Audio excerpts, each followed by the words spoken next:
So as you can see from the title, this video is going to be all about posh scents. I understand that Americans don't use this word, so might not understand what it means. Posh means sort of bougie, but bougie with class. Posh people are not necessarily classy or particularly pleasant people.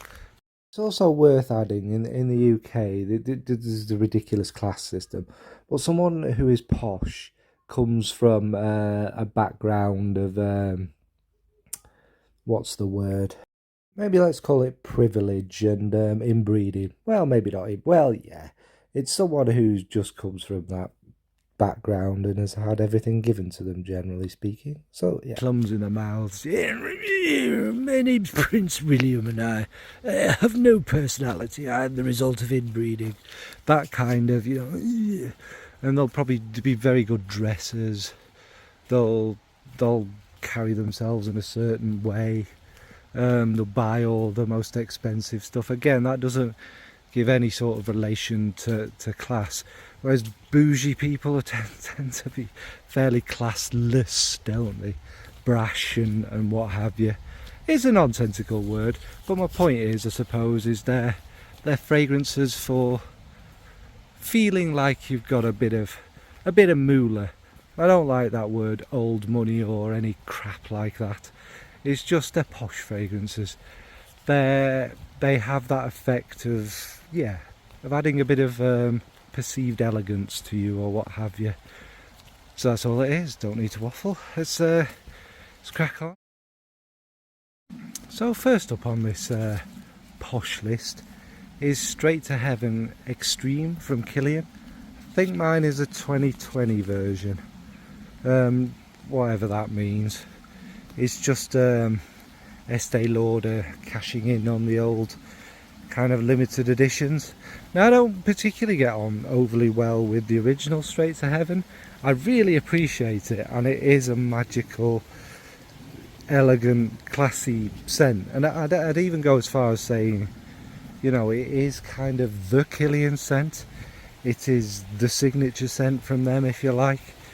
But the Extreme, now it's basically, there's a lot of patchouli, a lot of cedar, and they're kind of the main things. In the original there's some rum and obviously the spices in it, and the Extreme amps up the smoother sides of things. There's a little bit more vanilla, the patchouli goes down a bit, it's not as grainy or strong. The cedar wood is actually more smooth than woody, and obviously the rum is pushed up a bit. So it's this really kind of smooth, elegant, dressed up kind of fragrance. It's, your man in a tuxedo in a restaurant with a piano, drinking his very expensive rums or his Hennessy brandies. That would be more me, wouldn't it? And it's just someone with a bit of confidence and a bit of class. I actually wore this one when I first met people from this world, when I met Gabby and Chantel, and it was just one that I thought, they're not likely to have smelt it, but it has this huge class about it. Now, I'm not going to lie, I did overspray it, and I think the only person I choked out was me. It's like a 2-hour bus drive to bloody Newcastle from where I am. So yeah, but it made me feel confident once it calmed down a bit, and it just is very classy. It's kind of more of a dressed up one. Not saying you can't wear it if you're not dressed up, but I think it suits that situation more. That's why we call it a posh one. So that's Kilian Straight to Heaven Extreme. Next is from Amouage. Of course there's an Amouage in here, and that's Fate Woman. Now, Fate Woman it's narcissus, it's spices, it's big bold florals. But what it kind of is, if you like, is it has that nod to them kind of special spicy florals of the 80s. But this one is more about the narcissus, which is so well done. It is so nice, this fragrance. But again, it just exudes class. It is a very kind of posh person's fragrance. I don't know what it is. It's that era, isn't it? I ain't gonna get down there, am I? It's that era, and you know, the kind of fur coats and big kind of jackets and big moustaches and curly hair. It's that whole kind of era. Still smells modern, and it would be all these people, you know, going off to an 80s 90s champagne bar, your kind of yuppie thing with their big huge brick phones and, oh yeah darling, yeah, how are you, yeah, did you vote for Thatcher? Of course I did, yeah, I wouldn't have done that, by the way. But yes, it's just the like 80s 90s typified Amouage style, so that, you know, it's quite resinous. It's got a little bit of, sometimes I don't know if it's in my head, a perceived kind of incensey feel in there. Magnificent fragrance. Fate Woman, not from Kilian, from Amouage.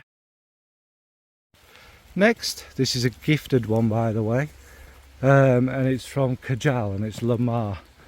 Now, this is not just the gold bottle, and I know what you're thinking, oh, gold bottle, how awful. It's not like that, actually. It's got intricate kind of designs on it.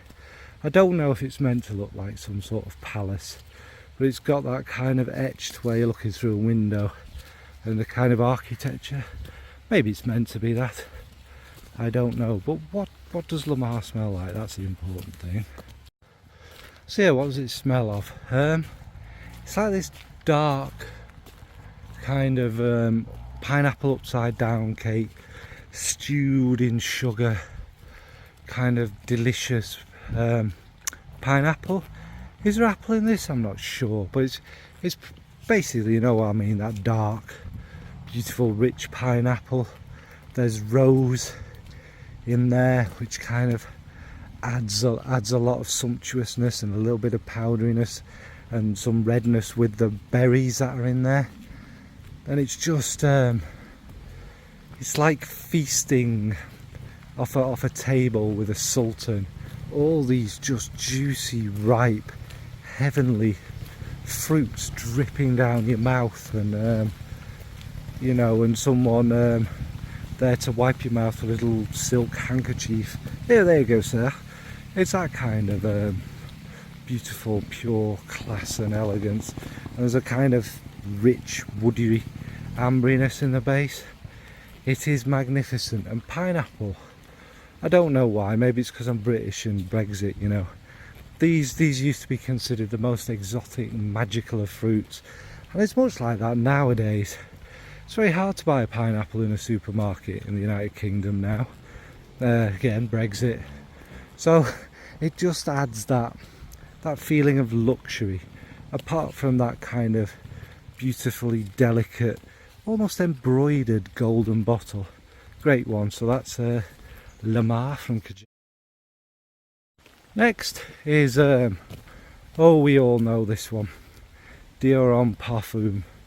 Could it be one of the best designers ever made? I certainly think so. And somehow this didn't go into their Privé line. This takes that DNA of Dior Homme, the original. Now, it's not as heavy to me or as stodgy as the Intense, which I didn't like. Now, we're talking about the original formulations here, not whatever crap is out there now, but the original ones. And what it is it's, oh, it smells smoky down here. It's got that amped up, more floral. Iris, again, I know iris doesn't smell of anything, it's not rude, but it's got that more floral feel. I get quite a dabble of the rose.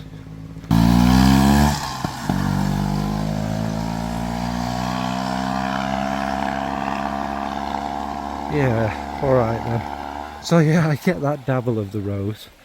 And what this has in extra is a lot of leather, smooth black, soft plush leather, maybe even a little suede. There's this like pinprick of oud in there, giving it an elegant woodiness in there, and the musks, the ambrette, is kind of amped up. Now some people say this is big. It can be, don't overspray it, but it does have quite a cloud, but because it's so smooth, so elegant, so kind of fluffy, it doesn't wear big. You're not going to be choking people out because it's not one of them sorts of fragrances. But yeah, again, this is your kind of dressed up, you know, white shirt, bow tie, a long leather jacket, you know, maybe a nice cut trimmed beard, a bit of class, you know, a six-pack as opposed to a barrel belly, you know, them things we had in our youth, remember? So yeah, that's Dior Homme Parfum from Dior. Next is from a sort of American brand, I think. I'm not too sure, but from Benigna, and it's called Premier Amour. This one was sort of gifted. The amount I paid in customs. Anyway, this is perfume by Cecile Zarokian, and it's not just the bottle of this is kind of one of them insane bottles with like encrusted, let's call them glass. I'm not saying that offensively. It's not diamond, is it? It's some sort of semi-precious stones around them, and plated gold. It's a very beautiful bottle. Well, it'll be here somewhere, won't it? But it is. Now, I'm not a huge Tonka fan generally, but it's Tonka, vanilla, jasmine and musks mainly. But this is not your average everyday Tonka. This is not Eros or something like that. This is a very smooth, decadent, rich, delicious almost Tonka, and the tuberose adds that kind of magical, soft floralness about it. And this again, this will be, you know, you're off to the horse racing or something in your white linen suit. Do you go to? No, you don't. Well, you could do. Why not with your white linen top hat on? You're modern. You're a modern guy. Yeah, I'll put £2 million on that three-legged horse there, please. Is that the Queen's horse? Super. That will definitely win the race. It's that kind of thing, and it is. It's very warming, and it's the tuberose gives it that kind of alluring feel, that kind of woof feel. So it's again, it's not a DNA I'm massively fond of, but I do like this one. The Tonka vanilla smoothness. I think the tuberose makes it a bit. So that is a Premier Amour from Benigna. Next, so it's almost like I timed these deliberately. This is a very similar one to the aforementioned one, and it's 100 Silent Ways from Nishane, which is ultimately it's kind of similar to the previous one, but this one it's less Tonka, it's more vanilla, and it's like a silky woven vanilla. There's silk strands of jasmine and tuberose going through it, but it's also got this fruity element. There's a peach in there, which makes it kind of happy, and I don't know, it adds that kind of fruity, lovely sweetness through it, which makes it not quite as serious, more of a kind of fun going out one. You know, I don't know, where would we wear this one to? We've been to every posh place ever, haven't we? This is a day at Chelsea Flower Show. You know, you've got the tuberose, the jasmine there. You've got posh people who don't even know what flowers are going, yes, this is from the great British Empire days, where we went all over the world stealing flowers and people and their resources. The good old days. It's that kind of poshness, you know.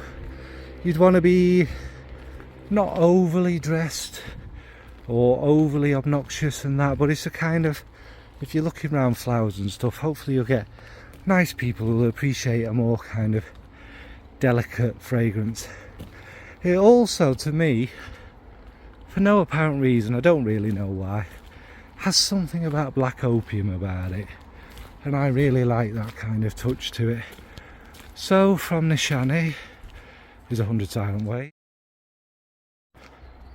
Next is a weird one to call a posh one, but it does always make me think of poshness, and that's Frederic Malle's Carnal Flower.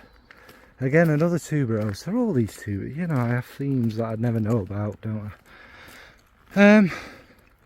It's tuberose. Is it melon it's got in there? There's some unusual note in with it. I'm pretty sure it's melon, where there's a kind of dewy sweetness, as you'd expect, mixed in with the massive tuberose. It's a sweet, bold, big tuberose with little hints of green, and there's a kind of coconutty feel through it. I don't think there's coconut in it. Sandalwood maybe in the base or something. So it has this kind of tropical beach kind of thing. But this is, you know, it's posh. This is an exclusive beach full of sheikhs and wannabe princes and various other people who've stolen loads of money and have no personality. So it's that sort of beach, you know, white sands, all these expensive cocktails of, you know, unicorn juice and gooseberry fused with pineapple, kind of magical mystical things, all in these golden goblets and diamond encrusted goblets. It's that kind of beachy kind of thing. Everyone's got a beach perfect body, and everyone's perfectly trimmed and fantastic, but it's still warm and it's still got a bit of fun there. You know, they've been educated how to pretend they're having fun and that kind of thing. It's such a magnificent fragrance, but it definitely has this posh, elegant, you know, like one of the best kind of beachy tuberose scents. So that is Carnal Flower from Frederic Malle. And finally, this is hopefully a short video, is from Matiere Premier, another gifted one, and it's called Oud 7. Now, this oud fragrance contains no oud. What it is it's like seven kind of elements, notes, whatever you want to call them, that would make up an oud accord, and it just smells absolutely magnificent, like a really good oud. I haven't smelt many actual really good ouds, but it's my interpretation of what a really good oud would smell like. It's got this, there's no point even going through the listed notes, is there? There's 7 of them, but it's got this kind of smooth, elegant, you know, polished, dark, rich woodiness. It's got this kind of green tinge about it. There's a little bit of smokiness there. It's so smooth, so easy, so elegant. You can imagine, you know, spreading butter with it. It's a weird thing to say, but it's so kind of smooth and seamless and gorgeous, and it does smell like an oud accord. Do you know what I mean? And that can be very classy and very elegant. But again, it's kind of, you're somebody who doesn't need to shout or show that you're posh. You know, you could be dressed down, you could be in your jeans and your kind of denim jacket, and there's something about the way that you carry yourself, the way that you smell even, that lets people know this guy's quite posh, but he's not obnoxious about it. Swallowed a fly. So yeah, that is Oud 7 from Matiere Premier. So yeah, that's the video. You can tell I'm quite uninspired and out of ideas at the moment, really. I mean, it makes sense. It's a video someone would watch probably, but yeah, we do all wear fragrances ultimately to give us that bit of confidence. If we feel we have a bit of class, a bit of elegance about us, through the way we smell, and all the way we're dressed and stuff, it does kind of just give a confidence boost, doesn't it? Does make you feel a little bit better, and you'll carry yourself, you know, better. So yeah, that's it. No more waffle. What about you? What kind of posh fragrances do you have? What occasions do you wear them for? Right folks, thanks, bye.